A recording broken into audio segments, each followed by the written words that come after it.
Hello everyone, मी नम्रता तुमचं माझ्या YouTube चॅनलमध्ये स्वागत करते। तर तुम्ही ओळखलं का ही कोणती बिर्याणी आहे? तर मी इथे बनवली अंड्याची बिर्याणी।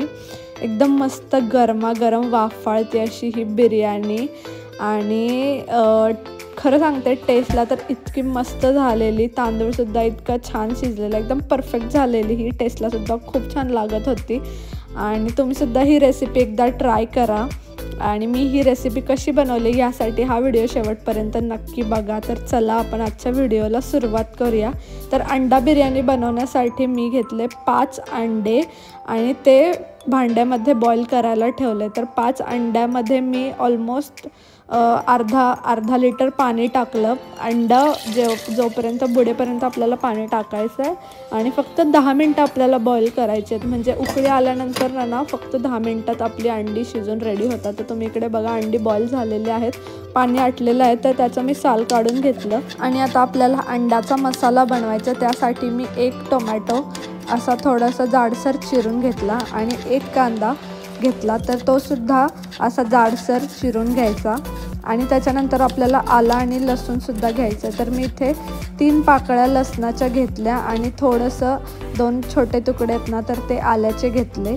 आणि आपल्याला आता ह्याचं वाटण बनवायचं। तर त्यासाठी मी एका पॅनमध्ये टोमॅटो, कांदा, आलं, लसूण जे होतं ना तर ते सगळं टाकलं आणि चांगलं भाजून घेतलं। तर स्टार्टिंगला मी इथे तेल नाही टाकलं, थोडंसं त्याला पहिले परतलं आणि त्यानंतर मी त्याच्यामध्ये 2 चमचे तेल टाकलं आणि हा जो कांदा, टोमॅटो, आलं, लसूण होतं तर ते चांगलं भाजून घेतलं। तर तुम्ही इकडे बघा हे चांगलं भाजून रेडी झालं आहे। आणि मी थोडीशी कोथिंबीर आणि थोडासा पुदिनासुद्धा टाकला वाटणामध्ये, तर त्याची ना टेस्ट खूप छान येते त्याच्यामुळे। आता आपण जे कांदा टोमॅटोचं मिश्रण जे भाजलेलं होतं ना तर ते मिक्सरमध्ये टाकायचं आणि जो पुदिना आणि कोथिंबीरसुद्धा होती ती सुद्धा मिक्सरमध्ये टाकायची आणि थोडंसं पाणी टाकायचं आणि त्याला वाटून घ्यायचं। तर तुम्ही इकडे बघा हे वाटण रेडी झालं आहे। तर बिर्याणीचा राईस बनवायचा आपल्याला, त्यासाठी मी इथे खडे मसाले घेतले। हे जे मी कोणते खडे मसाले घेतलेत ह्याची मी रेसिपी डिटेल कॅप्शनमध्ये देते। आणि एका भांड्यामध्ये मी पाणी घेतलं, तर पाऊण लिटर पाणी टाकलं मी आणि ते उकळायला ठेवलं। आणि इथे मेजरिंग कपनी 250 ml कपनी मी इथे बासमती राईस घेतला, 1 कप बासमती राईस घेतला। आणि आपण जे पाणी टाकलं होतं त्यामध्ये 2 चमचे तेल टाकलं आणि आपण जे सगळे खडे मसाले घेतलेले होते ते सुद्धा टाकले। लिंबू बारीक चिरून टाकला, त्याने खूप छान चव येते। आणि मीठसुद्धा टाकलं, 1 चमचा मीठ टाकलं।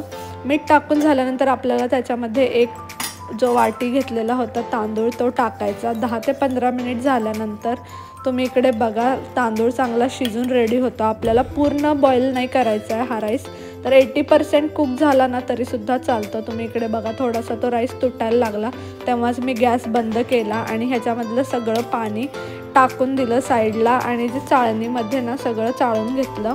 खाली पाणी ड्रेन वॉश केलं आणि राईस वेगळा केला। तर आता आपल्याला अंड्याचा मसाला बनवायचा आहे। त्यासाठी मी इथे लाल तिखट, हळद, थोडंसं धणेपूड, जिरेपूड आणि गरम मसाला घेतला। तर ह्याची मी किती क्वांटिटी घेतली ह्याची डिटेल मी तुम्हाला कॅप्शनमध्ये देते। आणि एका भांड्यामध्ये मी मोठे 4 टेबलस्पून तेल घेतलं। ते तेल चांगलं गरम झालं, त्याच्यानंतर मी त्यामध्ये जिरे टाकले, 1 चमचा जिरे टाकले होते।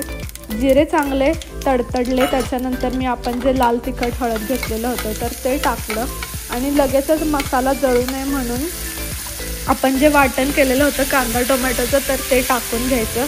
ह्या स्टेजला तुम्ही गॅस कमी करा किंवा बंद करा। तर इथे USA मध्ये ना हा कुकिंग टॉप आहे तर तो इतका गरम होतो फास्ट, त्याच्यामुळे मला गॅस बंद करूनच मसाले आणि वाटण टाकायला लागतं। तर ते वाटण टाकून झाल्यानंतर मी त्यामध्ये थोडंसं मीठ टाकलं, पाणी टाकलं आणि आपण जे अंडे बॉईल केलेले होते तर त्याचा थोडीशी मधून अशी चीर दिली आणि ते 5 अंडे यामध्ये टाकून घेतले। तर हे अंडे या मसाल्यामध्ये चांगले मिक्स करून घ्यायचे आणि आपल्याला 5 ते 10 मिनटं तेल सुटेपर्यंत चांगलं हे परतून घ्यायचं आहे, म्हणजे जेणेकरून आपल्या अंडा मसाल्याला चांगली चव येईल। आणि मी काय केलं, दुसऱ्या पॅनमध्ये तेल टाकलं, त्या तेलामध्ये 2 बारीक उभे चिरलेले कांदे टाकले। तर हे कांदे आपल्याला बिर्याणीसाठी चांगले तळून घ्यायचे आहेत। तर मी मोठ्या गॅसवर हे कांदे तळून घेतले। हा कांदा तळून झाल्यानंतर मी त्यामध्ये 7 ते 8 काजू टाकलेत आणि हे सुद्धा गोल्डन ब्राऊन होईपर्यंत भाजून घेतले। तर हे काजू चांगले गोल्डन ब्राऊन झाल्यानंतर एका वाटीमध्ये पाव वाटी दूध घ्यायचं, त्यामध्ये 7 ते 8 केसरच्या पाकळ्या टाकायच्या आणि त्याला थोडंसं गरम करायचं, म्हणजे जे केसरचा जो कलर आहे तर तो सुद्धा दुधामध्ये येतो आणि आपल्या बिर्याणीला थोडा चांगला कलर येईल म्हणून.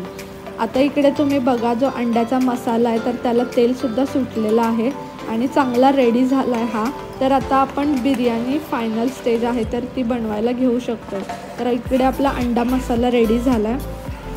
तर आपल्याला या अंड्याच्या मसाल्यामध्ये खालीच हा लेयर ठेवायचा आणि ह्याच्यावरच आपण जो शिजवलेले सगळे जे तांदूळ आहेत तर ते टाकायचे. म्हणजे मी पूर्ण सगळा तांदूळ वर टाकून घेतला आणि खाली अंड्याचा लेयर ठेवला, म्हणजे फक्त 2 लेयर ठेवले. आणि हा सगळा तांदूळ टाकून झाल्यानंतर आपण जो तळलेला कांदा होता तो टाकून घ्यायचा. कांदा टाकून झाल्यानंतर आपण जे तळलेले काजू होते ते सुद्धा टाकायचे. काजू टाकून झाल्यानंतर मी इथे बारीक चिरलेली कोथिंबीर आणि थोडासा पुदिना टाकला. तर मी तुम्हाला सांगते, जी आपली बिर्याणी आहे तर ती झाली कशी ओळखायची, तर हे फक्त पुदिन्याच्या कलरवरून आपल्याला समजतं. तर तुम्ही इकडे बघा, इतका फ्रेश दिसतोय हा पुदिना. आता आपल्याला यामध्ये जे केसरचं दूध होतं तर ते सुद्धा टाकायचं आहे आणि आपल्या ह्याच्यात थोडासा येलो असा शेड येईल. त्यानंतर बिर्याणीला आपल्याला एकदम कमी गॅसवर शिजवायला ठेवायचं आहे. तर तुम्ही इकडे बघा, 10 ते 15 मिनिट झाल्यानंतर असं छान वाफ आलेली आहे आपल्या राईसला. पुदिन्याचा कलरसुद्धा चेंज झाला आहे, म्हणजे हीच आहे आपली बिर्याणी रेडी झाली आहे. तर ह्या स्टेजला मी गॅस बंद केला आणि तुम्ही इकडे बघा, इतकी मस्त हे राईस मोकळे मोकळे झालेले. बिर्याणी एवढी मस्त झालेली, परफेक्ट बिर्याणी झालेली. तर तुम्हीसुद्धा ही रेसिपी ट्राय करा. मला कमेंट सेक्शनमध्ये सांगा तुम्हाला आवडली का. तर जायच्या आधी माझ्या चॅनलला लाईक, शेअर आणि सबस्क्राईब करायला विसरू नका. तर भेटूया आपण आता नेक्स्ट व्हिडिओमध्ये. तोपर्यंत बाय, टेक केअर.